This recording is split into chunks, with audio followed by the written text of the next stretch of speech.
Right, good morning everyone. Welcome back to another Lights Up, Lights Down MX-5 Restorer YouTube workshop update. I nearly got it out without fucking that up. Okay, so normal service has resumed. Rain, cloudy, brilliant. Okay, so new week. Let's run through what we have got on. So we've got a few longer bigger jobs been going on, so there isn't much in this week, but it's going to get quite busy again next week. So this one here, I think the chap that owns this Mark 1 is going to be relocating to Spain, and he's just wants his aircon looked at really. So that should, that's either going to be really easy or really hard. There's nowhere in between with that. So hasn't been gassed for like 10 years. We'll have to see how that one goes. This one, what's the reg of this one? This one is in for seals. Both sides. Yeah, you can see that's just gone there. But for anyone new to the channel that hasn't watched any of our previous videos on seals and bits and pieces, that although that you can see there, this rust line will be potentially probably, so there we go, up there, sort of down here, and I'll be surprised if it's not about there, even though you can't see it. But that all being good, inner seal might be all right. It is rusty underneath, but I can't get any lower because it's wet. Let's have a look at the other side. Well, pretty much exactly the same. It's all bobbled just there, so that'll be all cut off, redone. So, oh, that one's there. Where are we going to go to now? This one is virtually complete now. This was the full repaint. It's had a clean. It's going for an MOT, and I think the aircon's being regassed, and I think it might be collected next week. I think I was going to have it back. This one here, I think, is no longer a viable repair on behalf of the customer. It's not too bad. I mean, we've repaired a lot worse, but you know, at the end of the day, it's to everyone's budget, where they want to spend the money and what they want to do with the car. I don't think generally money is the issue with this guy. It's just, I just don't think he's either not that fussed about it really. So we're not too sure what's going to happen with it at the moment. But I think the guy at the moment is thinking it over, and he may change his mind or not. But yeah, I mean, it's on the worst side of things. It's not just a few bits. I mean, you can see in there, it's gonna need the whole seal end plate doing. Inner arch lips gone, inner seal, and I think, let's have a look. I don't know in there if you'll see anything, but I think it needs some welding up in the tub as well. On one side it does anyway. Okay, this Mark III is in for an under seal and rear bumper removal, and we spoke about that last week, which was some good timing in the workshop, where we removed the rear bumper carrier, treat that area and seal that up. This again is our red sail car. That one's been done. Chassis rails.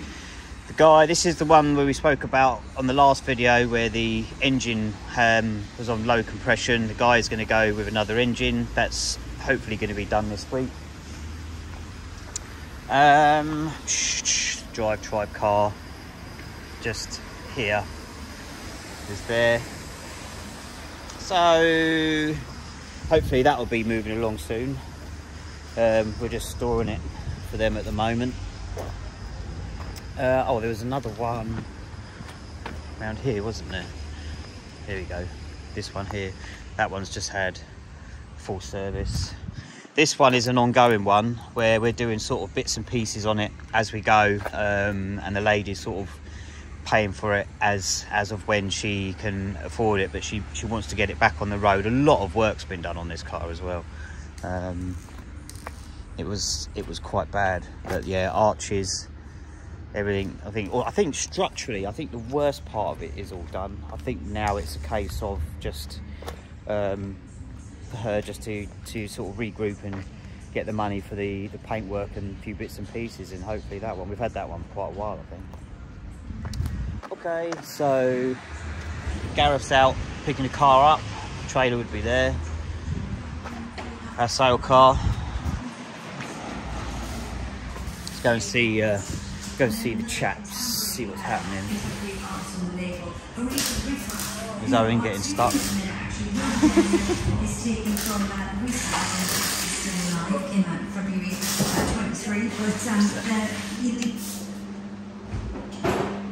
Whew. I think I might have to clean the extractors out after this video. It's a bit dusty in here. Right, let's come see Roy. Morning. You alright? Yeah, You're doing something that doesn't require a welder, Roy. yeah, I'm doing mechanical stuff. Mechanical stuff. So this one is this one's an interesting one. So long story short, we're going to be taking the head off of this, aren't we?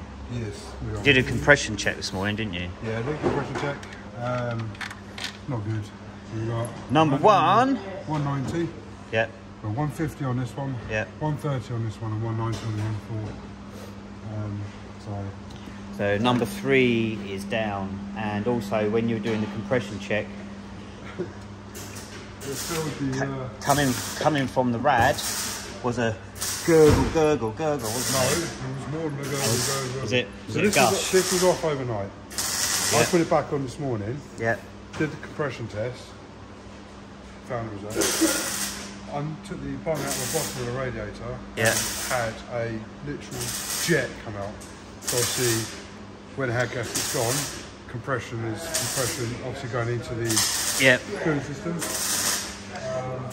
And you said also as well that the oil's just a little bit milky, so I think there's some contamination. So without going into too much detail, it hasn't got hot, hasn't overheated, and it's been serviced. So I think what's happened is the customer actually did some work on the engine themselves to learn and stuff. And you know, I did that when I was 16. I bought a Triumph 1300 TC and taught myself to work on cars. You know, made a few mistakes and stuff. When Chris was 16, it was a Model T Ford.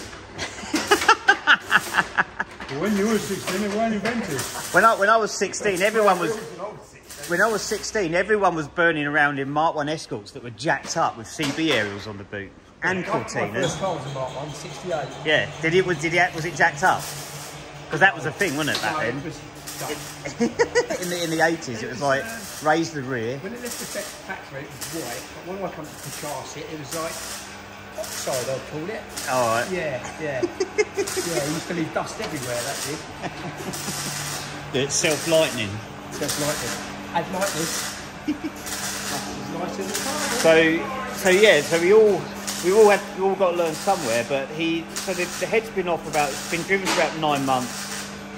The car went to get some paint done, but then when he picked it up, it just ran badly. And before anyone starts saying, oh, it was treated badly, it was a family friend that owned the shop, we would know that definitely didn't happen. So dropped it off, working perfectly fine. As soon as he started it up, it was just not running right at all. So I mean, we haven't checked it yet, but my diagnosis on it, which I'm going to call, is that I think the head probably wasn't down tight enough. In the cold weather, coolant seeped into piston number 3, and then when it started, it then went up, didn't hydrolock, but blew through the gasket and has caused the problem. So that's what I'm going to go with, hopefully, because that would be the easiest fix as well. Right, so a couple of hours to find out. Yeah. So, you know, normally repairing an MX-5 engine, yes, it can be done. Yes, it's doable. We can do it. Financially, it sort of doesn't make sense, but in this circumstance, it's the obvious choice to take the head off, inspect, and see what's happened. So what we'll do is, I'll leave Roy to carry on, and then we'll do this video, and then I will come back later on when Roy's done that, and we'll do maybe a bit more on it. Yeah, so Cool. when the head's off, then Right, cheers, Roy. no worries. Let's go and see Jake. You alright? Yeah. Puzzle building. So Jake is. So this is one. This is one that's in for repaint. I can't get to you. Can I fit through there? Didn't want to see him this morning. I want that as a case of I want to get sparks. Yes, yeah. Well, that's true. So generally, this is a very nice car, and Jake is doing something that's a bit sparky. So there's a bit of a barrier there. So this one's in for full repaint, and it just had a few issues on the arch, didn't it? It wouldn't have been good to have painted it in that situation. No, he spent all that hard-earned money of his. So the customer has had seals done, has had some welding repairs, and then we're just going to be doing the top bits, aren't we? Yeah. We've had to do the top end of the seal end plate. Yeah. Because You've it's had to, knocked out, and the little bit of the arch that sits behind it. Yeah. I mean, so yeah, all of that behind there has been replaced. I'm just working on the outside of the arch. Yeah. Well, That would have been a bit arch. of a no-brainer to have done that and painted the car, because then that would have been done, and then all this here would have had to have been. Oh, that's warm there. And then that would have all affected paintwork, and then everything's got to be painted again. And then depending on what colour he's having done on this car, I'd probably say he's going to stick with the British Racing Green. I think he is. Yeah, so that would be something. I mean, if it came back to us to be painted, but British Racing Green is a notorious hard colour to match, because there's about 6 different variants of it. There's lights. There's Yeah, interior, and like if you get it exterior. painted and then you're doing paintwork again, there is that small chance it could just be a little bit different. Yeah. So that's why it's getting the whole thing done. So it's all one Yeah. colour. Is it the same the other side? Other side, on the other side, he only wants, on his seal yeah. plate, he wants a temporary plate put in until he can afford Yeah. to get that done. Yeah, that's all right. That's the arch really, isn't it? Yeah. I mean, if I was to get a wire brush up behind there, that would be smooth. Yeah, no, it's not. The arch isn't deformed at all, No. which is sort of how you can tell. So if you get your fingers like this and you run it around, and it just stays the same. But if you go and your fingers are doing opening and closing like that, that's where the metal is blown apart from the inner arch lip and the outer arch lip, and that's when generally you have problems. When you look at an arch, generally a good arch is just uniformly like that, and an arch that's starting to go, you will see that this lip here will bend down in areas, and that's your beginning of your troubles. I say we did have some fun with this one yesterday, didn't we? Oh yeah, The wheels. yeah. So the guy's wheels here, which has been recently refurbished, the centre cap wouldn't come off. We were trying for a long time.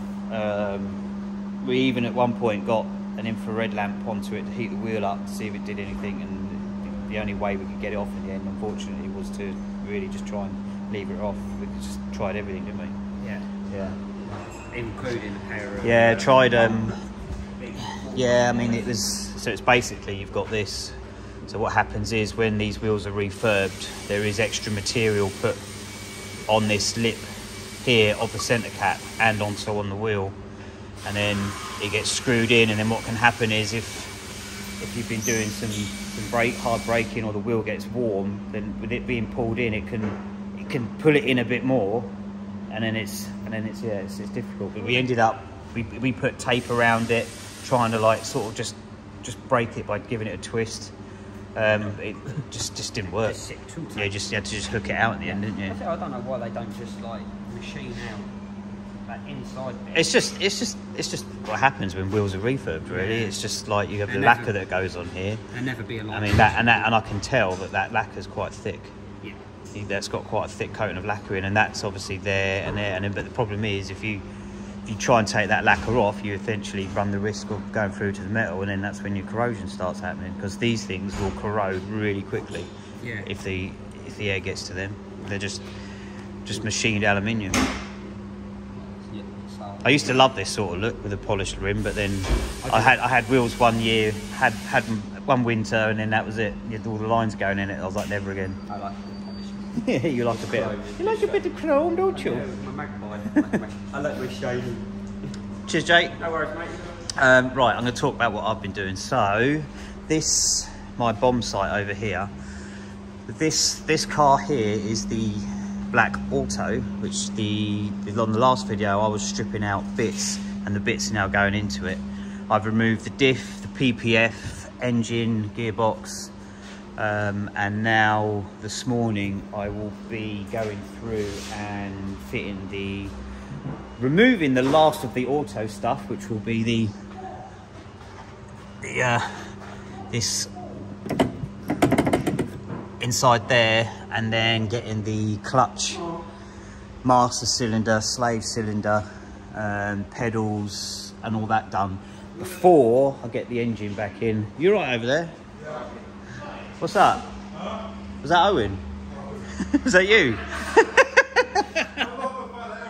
Is that Owen? You are the new king.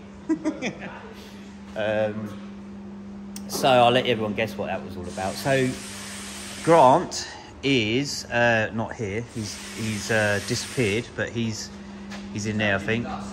Yeah, but he's doing an underseal at the moment. So I think he's just finished part of the cleanup. He's just sprayed these with a protector. This is the rear bumper carrier. It's all been cleaned up and sprayed with a sort of a rust inhibitor, and then that will be then undersealed.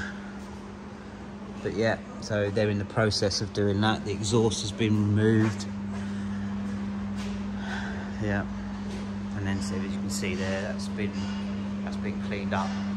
So that is just a rust inhibitor, and then that will be I think you might be priming that as well, and then undersealing it. Anyway, okay, so that's that, and then Owen. You all right, Owen? So can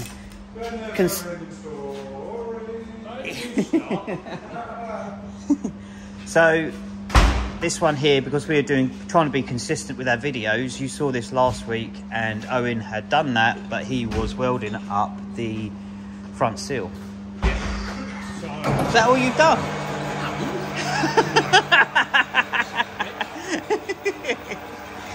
No, he has actually been doing other stuff as well. So you did some other bits and pieces. You had to get another car ready, didn't you? So yeah, so Owen hasn't just been working on this one. No. I think you got. Did you get this bit done and then you came off of it? Yeah, so I had to cut out the outer seal panel, took that off. The inner seal piece was rot, so I had to flat one of them up. I had to do a small little repair piece on the jacking point. So, have you got a torch? You're asking. I do have one. Where it is. Torch. Here we go. So if we can see, you can.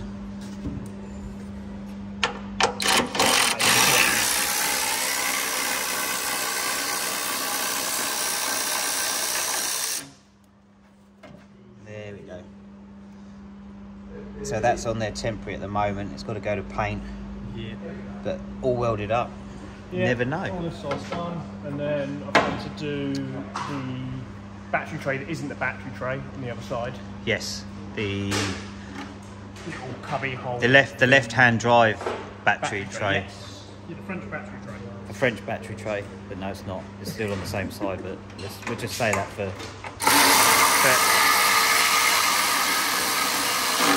comedy purposes. What do you really call it? It's just a. It's the jack compartment on a Mark 1. Jack compartment on a Mark 1. Yeah. On a Mark 2. It's the boot cubby hole sort of thing. Yeah. On the near side doing stuff. It's where the bottle of interior car cleaner or the chamois leather what was bought for you 5 Christmases ago. I just had a fire extinguisher. It's getting mouldy. There we go. So Owen's done a cracking job here. So that whole panel has been replaced, and Owen made that from scratch. Wish I made it from scratch. No. I made a piece through here from scratch, but... So what happens when we get breakers, we cut these sections out just for these instances. But yeah, so I think the weld, your weld is back here. You can just see it, can't you, up there? And so that's all lovely and, I don't know, pucker. that word for it? That looks good, it does. We'll go with pucker. Yeah, pucker. That does look pucker, that does. It's nice, that. Cool.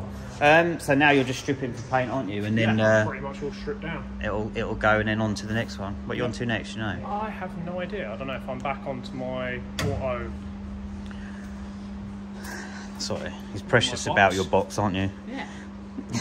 Strap myself up for too much money for this. It's a bit dirty though. I know, it's filthy. I need to give it a bath. I'm gonna wheel it out front and jet wash it. Okay. Yeah, so that's that. Right. Cheers for that. No worries. And I'll go and see Ash. Yeah. Right. Go. Got anything to say to people, Ash? Hello. You don't get on the videos much these days, do you? No. Hello. What are you doing? Just Parts. That's what Ash is doing. Parts. Oh look, it's raining. Exciting. Okay, that's it for this video. Thanks for watching. Join us again next time on the YouTube channel. Like, subscribe, all that rubbish, and see you then. All right, bye-bye. So next day, not that it took a day to take this engine out and stuff, but we're back to the engine diagnosis. So this is the engine down here. Number 1 cylinder is there, 2, 3, 4, and the head is here. Now, anyone with a keen eye yesterday may have noticed in the video that when I was chatting to Roy, this here is not quite right, and it's had some welding going on in there, which I think maybe it could be because it looks like something's chamfered the edge there, and then maybe that was just done to stiffen it back up again. I really don't know. So that's that, and if we flip it over, so bear in mind this engine wasn't smoking or has overheated or anything. This is the underneath. So we've got, this is the head gasket here. That would have been on there it's like the boss of all the other gaskets. Yeah, so that would have been on there like that, wouldn't it? So this is the block side. So, I mean, so you said about when you took the head off, a couple of the bolts weren't as tight as, I mean they were tight but not. Yeah, so there was one bolt on number 3 and 4 that weren't as tight as the rest of the bolts. They were tight, but they didn't take as much effort to undo. Yeah. Well, that can be enough to. Yeah, I just don't think it was down enough. Make a difference. So if we flip that up like that, we can see that that's the gasket surface. We also saw these as well. Yeah, so there's 2 indentations on going from cylinders. So the one on the right there is cylinder 4. So that there is cylinder 3. So there's that there, and then that groove in there. And it also looks like it was probably blowing at that point, just here. Yeah. And that's the gasket for it as well. But not only that,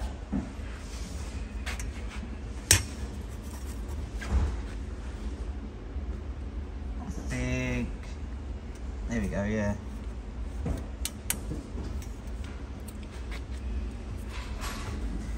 It's not completely straight. So it hasn't been to a machine shop, but I mean, this is a straight rule. You don't have to be a mathematician to sort of see that and go, okay, there's a bit of a gap going on there. So that's the result of the engine. Customer's just going to get another engine. Well, we've got another engine now, which we did. 2, 3 and 4. Oh yeah, have you got a torch? Yes. Yeah, so you can see cylinder number 1, and then 2, 3 and 4 just aren't as good. There is a couple of positions where it looks like there's some coolant that got in and been sitting. I think it would probably clean up with a hone. I mean, I'm not going to run the risk of it. Even I think possibility if you were to just put the new head gasket on, it could be all right, but I'm not running the risk of that. That's a gamble that maybe I would do if it was my own engine and I was doing it myself. But there's a very strong chance that could potentially be a problem down the line. So, but by the time you've done all that, the cost-wise, it's just cheaper to put another engine in, which we're going to do. We've done a compression check. What was the compression check on that one? 200, 210, 200, 210. Yeah, so... Much better. Yeah. There's comparisons. Yeah, so that's what... Yeah, that's what was there. Woo. Yeah. So that's the results of the blown engine. I'm not sure whether it happened exactly the way I sort of thought it did, but it's quite highly likely that it just started leaking when it was sitting, and then started up, and then wasn't going to have it. Don't know really. Anyway, it's gone wrong. We're going to fix it. Yep. So yeah, cheers.